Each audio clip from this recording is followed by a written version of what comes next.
Welcome to BRK news. So జనరల్‌గా piles problem ఇబ్బంది పెడుతూ ఉంటుంది. అసలు పైల్స్ అంటే ఏంటి? ఎందుకొస్తాయి? రాకుండా జాగ్రత్తలు ఏం తీసుకోవాలి? పైల్స్ ఇబ్బంది పెడుతూ ఉంటే కనుక దాన్ని ఆయుర్వేద పరంగా ఎలా తగ్గించుకోవాలి? ట్రీట్మెంట్ అంటే ఏముంది? హోమ్ రెమెడీస్ ఏమైనా పనిచేస్తాయా? వివరాలు తెలుసుకుందాం. ఈరోజు మనతో పాటు ఉన్నారు ప్రముఖ ఆయుర్వేద వైద్య నిపుణులు డాక్టర్ సుబ్రహ్మణ్యం గారు from Amrutham ayurvedic hospital. Doctor గారు నమస్తే అండి. నమస్తే అమ్మా. డాక్టర్ గారు హ్మ్. పైల్స్ చెప్పండి. ప్రాబ్లమ్ అంటే గనక ఆయుర్వేదానికి వెళ్తూ ఉంటారు. నాకు తెలిసినంత వరకు ఇన్ఫర్మేషన్ అయితే అలాగే ఉంది. అవునండి. పైల్స్ అంటే ఏంటి? ఎందుకొస్తాయి? ఏ ఏజ్ వాళ్ళకొస్తాయి? ఆయుర్వేదంలో ఎలాంటి ట్రీట్మెంట్ ఉన్నాయి? హోమ్ రెమెడీస్‌తో తగ్గించొచ్చా? ఏం చెప్తారు? ఈ క్వెషన్స్ అన్నీ ఒకేసారి అడిగేశారు. వరుసగా ఒక్కొక్క దానికి ఆన్సర్ చెప్పాలి. ఇక్కడ పైల్స్ అనగానే మోషన్‌కి వెళ్ళేటప్పుడు వాళ్ళకి నొప్పి గానీ, మంట గానీ, రక్తం పడడం గానీ, ఇలాంటివేవైనా ఉన్నట్టయితే దాన్ని చాలామంది వాళ్ళు పైల్స్ అనుకుంటారు. నాకు హ్మ్. పైల్స్ ఉంది అని అనుకుంటారు. ఇది కామన్‌గా ఇంకా గ్రామీణ ప్రాంతాల్లో రకరకాల పేర్లు కూడా వచ్చినాయి. మూలశంక అని, హ్మ్. భగంధరం అని, లేకపోతే రకరకాల పేర్లు ఉంటున్నాయి. కానీ కామన్‌గా పైల్స్ అనే వర్డ్ బాగా పాపులర్ అయింది. కానీ ఈ అక్కడ వచ్చే అన్ని ప్రాబ్లమ్సు పైల్స్ ఒక్కటే కాదు. హ్మ్. అంటే వాటి లక్షణాలను బట్టి వేరు వేరుగా ఉంటాయి. హ్మ్. ఈ పైల్స్ ముఖ్యంగా మోషన్‌కి వెళ్ళేటప్పుడు రక్తం మాత్రమే పడడం, నొప్పి లేకుండా ఉంది అనంటే అది ఫస్ట్ డిగ్రీ పైల్స్. హ్మ్. నొప్పి ఉండదు. హ్మ్. ఓన్లీ రక్తమే పడుతుంది. హ్మ్. నొప్పితో కూడిన రక్తం పడ్డం ఉందనుకోండి, అది సెకండ్ స్టేజ్ పైల్స్ అని చెప్పొచ్చు. హ్మ్. దీన్ని ఆధునికంగా హెమరాయిడ్స్ అని టెక్నికల్ వర్డ్‌గా చెప్పొచ్చు. తర్వాత అలా గాకుండా లోపల ఏదైనా ఒక నేరేడు పండులాగా గాని, ఏదో ఒక నల్లటి ద్రాక్ష పండులాగా డెవలప్ అయ్యి, అది బయటికి వేలాడుతున్నట్లు వచ్చేస్తున్నట్టయితే, అది చిన్నదిగా ఉన్నా, పెద్దదిగా ఉన్నా, అది థర్డ్ డిగ్రీ పైల్స్ అని చెప్పాలి. హ్మ్. ఇంకా పెద్దదిగా ఉంటే ఫోర్త్ డిగ్రీ స్టేజ్ కూడా చెప్పొచ్చు. హ్మ్. తర్వాత ఇక్కడ మంట వస్తుంటుంది చాలా మందికి. విరేచనకి వెళ్ళినప్పుడు మంట మాత్రం వస్తుండి, తర్వాత ఒక గంట, 2 గంటల్లో అయిన తర్వాత ఆ మంట తగ్గిపోవడం, లేదంటే సాయంత్రానికి తగ్గిపోవడం, ఆ విరేచనంతో పాటు అంటుకున్నట్టు రక్తం రావడం. ఈ లక్షణాలు ఉన్నట్టయితే అది ఫిషర్స్ అంటారు. హ్మ్. కానీ చాలామందికి పైల్స్‌కు, ఫిషర్స్‌కు తేడా తెలీదు. ఇది గాకుండా మూడవదేంటంటే ఫిస్టులా అని ఉంటుంది. దాన్నే భగంధరం అంటారు. లూటీలు అని కూడా అంటారు కొన్ని ప్రాంతాల్లో. అదేంటంటే ఆ పెరీనియల్ ఏరియాలో అంటే ఆ గుదభాగంలో ఎక్కడైనా ఇలా పగిలినట్టయి గాని, లేకపోతే ఇట్లా మనకు పింపుల్ వచ్చినట్టు గాని అలా వచ్చి దాంతో నుంచి చీము గాని, రక్తం గాని వచ్చేస్తున్నట్లయితే హ్మ్. దీనిని కూడా దీన్ని ఫిస్టులా అంటారు. హ్మ్. భగంధరం అంటారు. హ్మ్. ఇది కాకుండా ఇలాంటి లక్షణాలు ఏమీ లేకుండా హ్మ్. పెరీనియల్ అంటే ఆ భాగంలో గడ్డలాగా వచ్చేసి నొప్పి వస్తూ ఉంటుంది. హ్మ్. ఇంకా మిగతా రక్తం పడదు. వాళ్ళకు మంట ఉండదు. హ్మ్. ఇకెక్కడ చీము లాంటివి రావడం గాని ఉండదు. దీన్ని పెరీనియల్ యాబ్సెస్ అంటారు. అంటే హ్మ్. గడ్డ డెవలప్ అవ్వడం. మనకు సెగగడ్డలు డెవలప్ అయినట్టు అవును. అక్కడ వేడి చేయడం వల్ల డెవలప్ అవ్వడం. ఇదండి ఈ 4 రకాలు. ఎక్కువగా. దీంతో మళ్ళీ పైల్స్‌ని తీసుకొచ్చేసరికి హ్మ్. ఇంటర్నల్‌గా ఉంటే ఇంటర్నల్ పైల్స్ అని, ఎక్స్టర్నల్ అయితే ఎక్స్టర్నల్ పైల్స్ అని, డ్రైగా ఉంటే హ్మ్. శుష్కార్సస్సు హ్మ్. అని ఇలా రకరకాల వాటిని హ్మ్. స్టేజ్‌ని బట్టి హ్మ్. వాటిని చెప్తామనమాట. ఇక ఇది రావడానికి కారణం ఏంటంటే హ్మ్. ఒకటే ఆహారమే. ఈ ఆహారం అనగానే చాలామంది లేదండి నేను చాలా మంచి ఆహారం తింటా అంటారు. హ్మ్. మంచి ఆహారానికి ఏం సంబంధం లేదు. ఇక్కడ వేడి చేసే పదార్థాలు అతిగా తీసుకోవడం. హ్మ్. ఎగ్జాంపుల్ బాగా ఈ మధ్య చాలా మందికి బాగా అలవాటు ఉన్నది. ఎక్కడ ఫంక్షన్ జరిగినా నాన్ వెజ్ లాంటివి పెడుతుంటారు కాబట్టి చికెను, మటను, ఫిషు అన్ని ప్రాన్స్ అని ఇంకా ఏవో చాలా రకాలు మిక్స్‌డ్‌గా ఉదయం, మధ్యాహ్నము, సాయంత్రం 2 రోజుల పాటు తిన్నారనుకోండి. హ్మ్. మూడో రోజు తప్పనిసరిగా రక్తంలో అదే మోషన్‌లో బ్లడ్ పడుతుంది. హ్మ్. అంటే ఆహ్, ఈ చికెన్ అనేది అంటే మన యొక్క మామూలు బాడీ టెంపరేచర్ కన్నా ఈ యొక్క చికెన్ టెంపరేచర్ ఇంకా 4, 5 సెల్సియస్ ఎక్కువుంటుంది. హ్మ్. ఫారెన్‌హీట్ రూపంలో చూస్తే మనకు 98 ఫారెన్‌హీట్ మన బాడీ ఉంటే, ఆ యొక్క చికెన్ యొక్క ఫారెన్‌హీట్ 108 ఉంటుందన్నమాట. హ్మ్. సో, అంత హీట్ అయిన పదార్థాలు అంటే వేడి చేసే గుణం కలిగిన పదార్థాలు మనం తీసుకోవడంతో మనకి ఇంటెస్టైన్‌లో స్మూత్ మజిల్ హ్మ్. మొత్తం అంతా ఆ మజిల్‌కు ఈ వేడిని తట్టుకోగలిగే గుణం లేకుండా పోతుంది. హ్మ్. అందువల్ల మనకేదో నూనె మీద పడితే బొబ్బలు ఎలా వచ్చేస్తాయో వేడి వల్ల అలా లోపల చిన్న చిన్నవి డెవలప్ అయిపోయి అవి గడ్డలుగా తయారైపోయి వస్తుందండి. ఇది ఎక్కువగా. రెండవది మలబద్ధకం కనుక ఉన్నట్లయితే కొంతమందికి 2 రోజులు 3 రోజులు నాకు వారం రోజుల పాటు కూడా మోషన్ రాదండి అన్న వాళ్ళు ఉన్నారు. వీళ్ళకి ఏం జరుగుతుందంటే ఆ యొక్క ఒత్తిడి వల్ల కూడా అక్కడ రప్చర్ అయ్యి ఆ స్మూత్ మజిల్ దెబ్బతిని దానివల్ల కూడా వచ్చే అవకాశాలు ఉంటాయి. ఇక వేడి వాతావరణంలో పనిచేయడం, ఎక్కువగా డ్రైవింగ్ లాంటివి కానీ లేకపోతే ఏదైనా వెల్డింగ్ లాంటివి ఇలాంటివి చేస్తుండే వాళ్ళు ఎక్కువగా ఎండల్లో పనిచేస్తుండడం, ఎండాకాలంలో చాలా మంది గురయ్యి తర్వాత ఇప్పుడు మామిడి పళ్ళు సీజన్ రాగానే మామిడి పళ్ళు బాగా తింటే ఈ సెగ్గడ్డలు తయారైపోతాయి, అప్పుడు కూడా ఇవి వస్తాయి. అందుకని ఈ ఎండాకాలం అయిపోగానే ఈ పైల్స్ కొంతమందికి వెంటనే డెవలప్ అయ్యి ఈ ప్రభావం అంతా కూడా ఇప్పుడు చూపెడుతుంటుంది. ఈ లక్షణం ఇది ఎక్కువగా కారణం అండి. అందుకని వాళ్ళకు సరిపడినంత నీళ్లు తాగకపోయినా మజ్జిగ లాంటివి తీసుకోకపోయినా, అంటే మజ్జిగ తీసుకొని వాళ్ళు ఉన్నారనుకోండి, వేగన్స్ అని ఉంటారు, మేము తీసుకోమంటారు. అలాంటి వాళ్ళు కీర, దోసకాయ ఇలాంటి వాటిని చలవ చేసే పదార్థాలు, బూడిద గుమ్మడి ఇలాంటి వాటిని తీసుకోవాలి. మన వాళ్ళు ఏంటంటే చాలా వరకు లిమిటెడ్ ఆహారాన్ని వాడుతున్నారు. అంటే ఒక 5-6 రకాల కూరగాయలు, ఒక 5-6 రకాల ఆకుకూరలు, ఒక 5-6 రకాల పళ్ళు, ఇంకేదైనా ఉంటే నాన్ వెజ్, అంటే ఈ 15-20 రకాలు లేదా మ్యాక్సిమం 30 రకాల చుట్టూనే తిరుగుతుంటున్నారు. ఇది రిపీటెడ్గా ఇదే ఆహారం ఉండడం వల్ల కూడా మనకు సరిపడినంత న్యూట్రిషన్ సరైనవి రాలేకపోవడం వల్ల, లేదంటే ఈ పీచు ఉండే పదార్థాలు తీసుకోకపోవడం, ఈ ఆకుకూరలు ఎక్కువగా తీసుకోకపోవడం, పీచు పదార్థాలు ఉండేవి తీసుకోకపోవడం, పళ్ళు ఎక్కువ తీసుకోకపోవడం, ఇలాంటి వాటి వల్ల కూడా ఆ పీచు సరిపడినంత లేక ఈ మలంలో ఫైబర్ లేక అది అట్లాగే గడ్డకట్టకపోయి అక్కడే ఇరుక్కొని అది పాయిజన్ అయిపోతుంది. ఎందుకంటే మనం ఈ రోజు వండుకున్న ఆహారం తినకుండా అలాగే పాత్రలు ఉంటే రేపటికే పాడైపోతుంది. మరి మనం తిన్న ఆహారం సరిగా బయటికి రాకుండా, అంటే అది దాని పని పూర్తయిపోయి అది బయటికి రాకుండా లోపలే కనుక స్టోర్ అయి ఉన్నట్లయితే, ఇంటెస్టైన్లో స్టోర్ అయి ఉన్నట్లయితే అక్కడ కుళ్ళిపోయి దాంతో గ్యాసెస్ డెవలప్ అయ్యి ఆ గ్యాసెస్ ఎలాంటివి అంటే మనకు మండే గుణం కూడా కలిగి ఉంటుంది. అంటే మనకు గ్యాస్ సిలిండర్లో మెథేన్ ఎలా వీటి ఉన్నాయో అంతటి గుణం కలిగి ఉంటుంది. ఆ యొక్క గుణం వల్ల అక్కడ ఆ స్మూత్ లేయర్ అంతా కూడా కాలినట్టు అయిపోయి దెబ్బతిని అక్కడ కూడా పైల్స్ వచ్చే అవకాశాలు ఉంటాయి. తగ్గించడం అనే దానికి ఫస్ట్ నీళ్లు సరిపడంత తాగడం, ముందు ఏ ఆహార పదార్థాలు విరుద్ధంగా ఉండే మనకు ఇబ్బంది కలిగిస్తాయో వాటిని మానుకోవడం. అంటే ఈ పైల్స్ వచ్చిన వాళ్ళైతే మాంసాహారం 3 నెలల నుంచి 6 నెలలు మానేయమని చెప్తాం. కారణం ఏంటంటే ఈ యొక్క రోగాన్ని రిపీట్ చేయిస్తాయి అవి. కాబట్టి వాటిని రిపీటెడ్గా తీసుకోకుండా పూర్తిగా మానేదాకా వాళ్ళు తీసుకోకూడదు.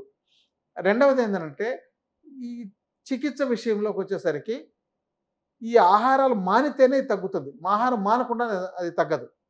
ఇక మనకు ఆహారంలో ఎక్కువగా చలవ చేసే పదార్థాలు, అలోవెరా జ్యూస్ చాలా బాగా పనిచేస్తుంది. ప్రతి ఇంట్లోనూ వాళ్ళ కుండీల్లో కూడా పెంచుకొని రోజు వాడుకోవచ్చు అనమాట. బాగా పనిచేస్తుంది, వాళ్ళకు బాగా చలవ చేస్తుంది. బూడిద గుమ్మడి జ్యూస్ చాలా బాగా పనిచేస్తుంది. కీర చాలా బాగా పనిచేస్తుంది. చన్నీటిలో టబ్లో కూర్చోవడం, అంటే ఒక టబ్లో నీళ్లు పోసి దాంట్లో కూర్చోవడం, స్విచ్ బాత్ అంటారు, ఇది చాలా బాగా పనిచేస్తుంది. సో ఇవి బేసిక్గా వాళ్ళు చేసుకోగలిగేవండి. ఇక తర్వాత తీవ్రంగా ఉన్నట్లయితే తప్పనిసరిగా డాక్టర్ దగ్గర సంప్రదించాల్సిందే. ప్రారంభ స్థాయిలో అయితే కేవలం కొన్ని కరక్కాయలు చూర్ణం, కరక్కాయలని పొడి చేసి, లేదంటే వాళ్ళు ఎక్కడ కరక్కాయ పొడి తెచ్చుకొని బెల్లం కలిపి, లేదంటే దాంతో చక్కెర కలిపి దాన్ని ఉదయం, మధ్యాహ్నం, సాయంత్రం కొంత తీసుకోవడం ద్వారా వాళ్ళకి చాలా వరకు తగ్గుతుందండి. అంటే ఈ ఆహార విధానం చెప్పింది పాటిస్తూ చేస్తేనే తగ్గుతుంది. మళ్ళీ నాన్ వెజ్ తింటా, మళ్ళీ కరక్కాయ పొడి తీసుకుంటా అంటే తగ్గదు. అంటే వాళ్ళు తిన్నారంటే అది విరుద్ధమే. అందుకని చాలా మంది నేను డాక్టర్ దగ్గరికి వెళ్ళాను, నాకు ఆయన మందులు ఇచ్చినప్పుడు బాగానే తగ్గింది, మళ్ళీ నాకు రిపీట్ అయింది అంటారు. రిపీట్ అవడం వాళ్ళు చేసిన తప్పు వల్ల. అది అందుకని డాక్టర్ ఎప్పుడు నువ్వు మళ్ళీ రిపీట్ రావాలని అంటే ఎవరైనా కోరుకొని ఉండొచ్చేమో కానీ ఖచ్చితంగా హ్యాబిట్స్ అనేవి ఖచ్చితంగా చేసుకోవాల్సిందే. అందుకని నేను చెప్పేది మీకు ప్రతి చోట రోగాలు లేవు, రోగాలు రావు అని చెప్తా. ఎందుకంటే ఎప్పుడు మీ ఆహార ధర్మాలు, ఆరోగ్య ధర్మాలు, జీవన ధర్మాలు సక్రమంగా ఆచరిస్తున్నప్పుడు ఏ రోగాలు రావు, ఎక్కడికి హాస్పిటల్ తిరగాల్సిన అవసరం లేదు. కానీ నేడు కొంతమందికి అదొక గొప్పతనంగా ఫీల్ అవుతున్నారు. అంటే ఒక షుగర్ వచ్చినా, బీపీ వచ్చినా, నాకు షుగర్ వచ్చింది, బీపీ వచ్చింది అని ఒక గొప్పతనంగా చెప్తున్నారు. మెడికేషన్ మీద ఉన్నామంటారు. ఇంకోటి అంటే ఎక్కడైనా ఏదైనా తినాలన్నా, చేయాలన్నా కూడా, టీ కాఫీలు అడగాలన్నా కూడా ఆ షుగర్ తక్కువ వేయండి అని. ఇప్పుడు అలా టీ ఇచ్చేవాడు కూడా ముందు మీకు షుగర్ వేయాలా వద్దా అని అడిగే స్థాయికి వచ్చేసింది ఈ రోజున. టీ షాప్లోకి వెళ్ళినా వితౌట్ షుగరా, విత్ షుగరా అనేటట్టు ఉంది. అంటే అంతమంది పెరిగిపోతున్నారనమాట. కాబట్టి ఆహారము, జీవన విధానం ప్రతి రోగానికి మూలం. హ్మ్. రోగం రాకుండా అవ్వాలంటే మీ ఆహారం బాగుండాలి. ఇక జీవన విధానం కూడా మీరు ఏది తింటే బాగుంటుంది, ఏది తింటే బాగోదని తెలుసుకోవడం, ఏ విధానాన్ని ఆచరించడం అనేది చాలా అవసరం. ఈ విధానాలు ఎవరు ఆచరించకపోతే ఎప్పుడైనా డాక్టర్ దగ్గరికి వెళ్ళాల్సిందే, రోగిష్టి అవ్వాల్సిందే, రోగగ్రస్తుడిగా తయారవ్వాల్సిందే. మీరు రోగిగా జీవించాలా, నిరోగిగా జీవించాలా అనేది మీరే నిర్ణయించుకోవాలి. ఇక ఈ చికిత్సలో బ్లీడింగ్ వస్తున్నట్లయితే హ్మ్. చూడండి, ఎప్పుడైనా సడన్‌గా వెంటనే బ్లీడింగ్ అయింది అని ఏం చేయాలో అర్థం కావట్లేదు, భయపడిపోతున్నాం అనుకున్నప్పుడు వెంటనే చల్లటి నీళ్ళను, హ్మ్. ఐస్ వాటర్ చెప్పాలంటే ఫ్రిడ్జ్‌లో పెట్టింది ఇక్కడైతే తాగొచ్చనమాట. హ్మ్. అది తాగడం, పెరుగులోకి చక్కెర వేసుకొని తీసుకోవడం, ఇది వెంటనే బ్లీడింగ్‌ని ఆపగలుగుతుంది. హ్మ్. అలోవెరా జ్యూస్ కూడా ఆపగలుగుతుంది. ఇంకా మనకు ఆయుర్వేదంలో చాలా మందులున్నాయి. అది వైద్యుల పర్యవేక్షణలో తీసుకోవాలి. హ్మ్. ఇక అయినా కంట్రోల్ కావట్లేదండి, రిపీటెడ్‌గా అవుతుందంటే వైద్యులను సంప్రదించాలి. కానీ ఇక్కడొక అభిప్రాయం ఉంది. చాలామందికి హ్మ్. పైల్స్ వస్తే ఆపరేషన్ చేయించుకోవాలి అనేది ఒకటి హ్మ్. బాగా తయారైంది. హ్మ్. ఇది ఎందుకొచ్చింది అనంటే కొంతమంది దీని మీదనే బతికేటోళ్ళున్నారు. అవును. ముఖ్యంగా మనకు బెంగాల్ ఏరియా నుంచి చాలామంది హ్మ్. మేము ఆపరేషన్ చేస్తాం, అదొక ప్రత్యేకత వస్తారు. అని ఆ! చెప్పనేసి చాలామంది డాక్టర్లుగా ఇక్కడ చాలామంది ఉన్నారు. హ్మ్. వాళ్ళేందంటే తప్పనిసరిగా వాళ్ళకేం చేస్తారంటే, హ్మ్. ఆ ప్రొక్టోస్కోప్ అనేది లోపలికి వేసి, చూపెట్టి దాంతో ఇట్లా లాగి చూడు దాన్ని ఇట్లా గట్టిగా ఇట్లా రౌండ్‌గా చేసినట్లయితే అక్కడ అది నల్లగా మాడిపోయినట్టు కనపడుతుందనమాట. హ్మ్.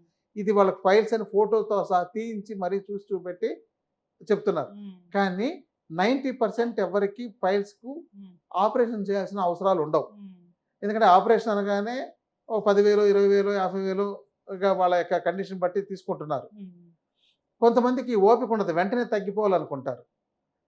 ఇది కాబట్టి ఇలా ఆపరేషన్ లేకుండా కేవలం మందులతో చాలా వరకు హ్మ్. తగ్గించుకోవచ్చండి. ఆయుర్వేదంలో. ఆయుర్వేద మందులతోనే తగ్గిపోతుంది. ఓకే. ఎప్పుడూ సర్జరీకి ఎళ్ళాల్సిన అవసరం ఉండదు. ఆ! ఒక బాగా వేలాడుతున్నట్టు మీకు ద్రాక్ష పళ్ళు, నేరేడు పళ్ళలాగా వేలాడుతున్నట్టు పైకున్నట్టయితే హ్మ్. అవి అస్తమానం వీళ్ళు కూర్చున్నప్పుడు ఫోల్డ్ అయిపోయి హ్మ్. వాటి మీద పడి అక్కడే యానస్ దగ్గర పుండులాగా తయారవుతున్నట్లయితేనే హ్మ్. వాటిని రిమూవ్ చేయాలి. ఓకే. లేకపోతే ఎప్పుడు ఆయుర్వేద అవసరం ఉండదు. పరంగా దానికి ట్రీట్‌మెంట్ ఉంటుందా మళ్ళీ? అది మందులు, కొన్ని మందులు ఇస్తామండి, దాంతో ఉంటుంది. హ్మ్. ఇక రెండవది ఏంటంటే ఫిషర్స్ అన్నాను. హ్మ్. ఈ ఫిషర్స్ మాత్రం చాలా మందికి ఫిషర్స్ ఏం జరుగుతుందంటే హ్మ్. ఈ యొక్క యానస్ చుట్టూ ఇట్లా కోసి వేసినట్టు హ్మ్. కట్ అయిపోయినట్టు అయిపోయింటుంది. హ్మ్. అందుకని వీళ్ళు రోజు మోషన్‌కు వెళ్తారు, ఆ మంట ఉంటుంది. ఆ తర్వాత మళ్ళీ అది 2 గంటలు, 3 గంటల తర్వాత తగ్గిపోతుంది. మళ్ళీ నెక్స్ట్ డే మోషన్‌కెళ్ళాలంటే సేమ్ సమస్య ఆ! వస్తుంది.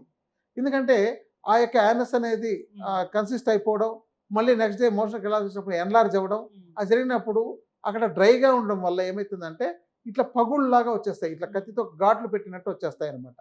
అందువల్ల అది తొందరగా మానదు. హ్మ్. దానికేం చేయాలంటే మందులతో ప్రారంభ స్థాయిలో ఉన్నట్టయితే చేయగలుగుతాం. లేకపోతే వీళ్ళకు సిడ్జ్ బాత్ అని చెప్పాను కదా! అవును. ఇలాంటివి చేసుకోవడం. చన్నీటిది. చన్నీటిలో కూర్చోవడం. తర్వాత ఇంకా ఇప్పుడేంటంటే త్రిఫల కషాయం. హ్మ్. ఈ త్రిఫల చూర్ణం అంటే హ్మ్. ఉసిరికాయ, కరక్కాయ, తానికాయ. ఈ హ్మ్. చూర్ణం చాలా మందికి ఇప్పుడు పాపులర్ అయిందే. హ్మ్. ఈ విషయాలు వినేవాళ్ళందరికీ. దాన్ని కషాయం చేసి, హ్మ్. ఆ కషాయం ఆ టబ్‌లోకి పోసి దాంతో కూర్చోవడం ద్వారా హ్మ్. అవి హీల్ అవుతాయి. లోపలికి కొంచెం ఇప్పుడు మీకు ఇందాక దీనికి ఫైల్స్‌కి ఎట్లాంటి ఆహార విధానము, జీవన విధానం చేయాలో అదే విధానం దీనికి కూడా చేయాలి. హ్మ్. మరీ తగ్గలేని పరిస్థితుల్లో వైద్యుల దగ్గరికెళ్తే వైద్యులు ఏం చేస్తారంటే మీకు ఆయుర్వేద వైద్యం అయితే ఆ! ఒక వస్తీ చికిత్స అని ఒక మెడిసిన్‌ని అంటే ఆయిల్ లాంటి దాన్ని లోపలికి ఎక్కిస్తారన్నమాట యానస్ నుంచి. హ్మ్. అంటే అదంతా మొత్తం లోపల ఉండేదంతా డ్రైగా ఉండేదంతా మొత్తం లూబ్రికేట్ అయ్యి స్మూత్‌గా తయారవ్వడానికి ఒక 10, 15 రోజుల పాటు కూడా కొంతమందికి ఇవ్వాల్సొస్తుంది. కొంతమందికైతే 5 రోజుల్లో కూడా సరిపోతుందనమాట. అది వాళ్ళ యొక్క స్థాయి, కండిషన్ బట్టి చేయించుకోవాల్సిన అవసరం ఉంటుందండి. హ్మ్. యెస్. అది వాళ్ళు కూడా చేసుకోవచ్చు.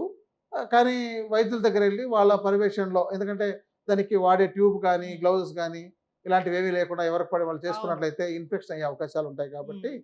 కొంచెం జాగ్రత్తగా చేయాలి కాబట్టి వైద్యుల పర్యవేక్షణలో తీసుకోవాలి. హ్మ్. దీంతో ఇవి తగ్గిపోతాయి. ఇక భగంధరము, హ్మ్. ఫిస్టులా అంటారు. దీన్నైతే మాత్రం తప్పనిసరిగా చారసూత్ర అనే ఒక చికిత్స ఉంది. హ్మ్. అంటే ఒక మెడిసిన్‌ని ఒక థ్రెడ్‌కు చేసి దాన్ని డ్రై చేసి ఆ యొక్క చారసూత్రాన్ని అదేమైతుందంటే మీకు ఎక్కడైతే ఓపెనింగ్ ఉంటుందో బయట పెరినియల్ రీజియన్‌లో ఎక్కడైతే ఓపెనింగ్ ఉంటుందో అక్కడి నుంచి యానస్‌కు కనెక్ట్ అయ్యి ఉంటుంది. లోపలికెక్కడో ఒక ఎల్ షేప్ రూపంలో ఎళ్లి కనెక్ట్ అయ్యి ఉంటుంది. కాబట్టి దానికి థ్రెడ్ రూపంలో వేస్ట్ చేయాల్సి వస్తుంది కాబట్టి తప్పనిసరిగా ఇది వైద్యుల పర్యవేక్షణలో చేసుకోవాలి. ఓకే. హోమ్ రెమెడీస్ కానీ వాళ్ళకు ఏవి ఉపయోగపడవు. ఒకటేంటంటే వాళ్ళకి ఆహారం జీవన విధానంలో కొంతవరకు జాగ్రత్తలు ఉన్నట్లయితే తొందరగా వెళ్ళి అర్జెంటుగా చేయించుకోవాల్సిన అవసరం లేకుండా ఉంటుంది. ఇదే విధానం చికెన్ చెక్క ఇలాంటివన్నీ తింటూ నాన్ వెజ్ లాంటివి తింటూ విరుద్ధమైన ఆహార పదార్థాలన్నీ తింటుంటే ఇంకా వాళ్ళకు పస రావడం, చీము లాంటివి రావడం, రక్తం రావడం, నొప్పి ఎక్కువ అవడం, మంట ఎక్కువ అవడం ఇలాంటివన్నీ ఉంటాయి. సో ఈ విషయంలో వాటికి అది పెరుగుతుంది కాబట్టి వెంటనే డాక్టర్కి వెళ్ళాలి.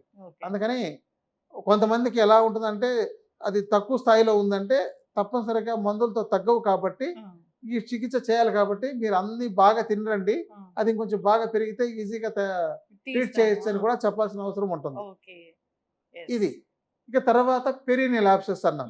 దీనికి వీలైనంత వరకు చిన్నది స్థాయిలో ఉన్నట్లయితే కేవలం టాబ్లెట్లతోనే కొన్ని రోజుల పాటు ఆహార విధానం జీవన విధానంతో తగ్గించవచ్చు. వాళ్ళు ఆహారం జీవన విధానం సరిగా పాటిస్తేనే దానంతట అది కూడా తగ్గుతుంది. తప్పని పరిస్థితుల్లో కొంతమందికి అయితే తీవ్రమైన పరిస్థితుల్లో సర్జరీ కూడా చేయాల్సిన అవసరం ఉంటుంది. ఇదండి చక్కగా చెప్పారు డాక్టర్ గారు. పైల్స్ ప్రాబ్లం అనేది చాలా మంది ఇబ్బంది పెడుతూ ఉంటుంది.